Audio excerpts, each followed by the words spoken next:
It's really interesting how the history of narco trafficking has impacted Honduras. So, when cocaine originally started coming to the United States, it would be manufactured in Colombia and it would hopscotch either on boats or planes across the Caribbean Sea directly to, say, Florida. In the mid 80s, the United States' anti narcotics operation decided we are going to stop that. We are going to invest billions of dollars in a quasi military operation to wall off that route.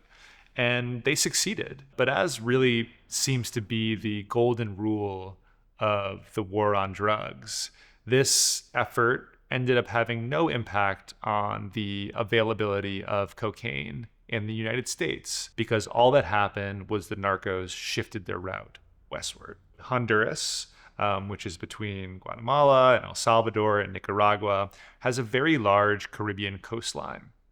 And on the eastern section of it, there is a jungle called Mesquitia, which is one of the densest jungles on Earth. And just southeast of that is this vast ranch land called Olancho. So this was like, for the narco traffickers, this was almost like a perfect bullseye.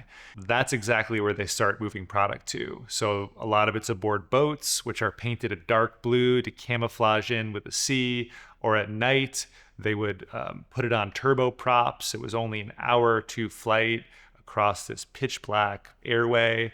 Eventually, there were semi-submersibles and even some submarines that got involved. The Honduran narcos who emerged were sort of the connective tissue between the Andean cartels, which handled manufacturing and that first leg of the journey, and the Mexican cartels, which handled the overland movement to the United States. All the Honduran narcos really did was receive the product in, say, a Mosquitia or a Lancho and transport it to the Guatemalan border. Now, this is, a few hour drive, not a large distance at all.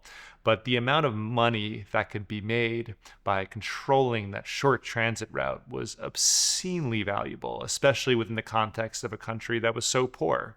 So you have the emergence of these narco traffickers, and with the emergence of the narco traffickers came the corrupting of the police force and the corrupting of the political system.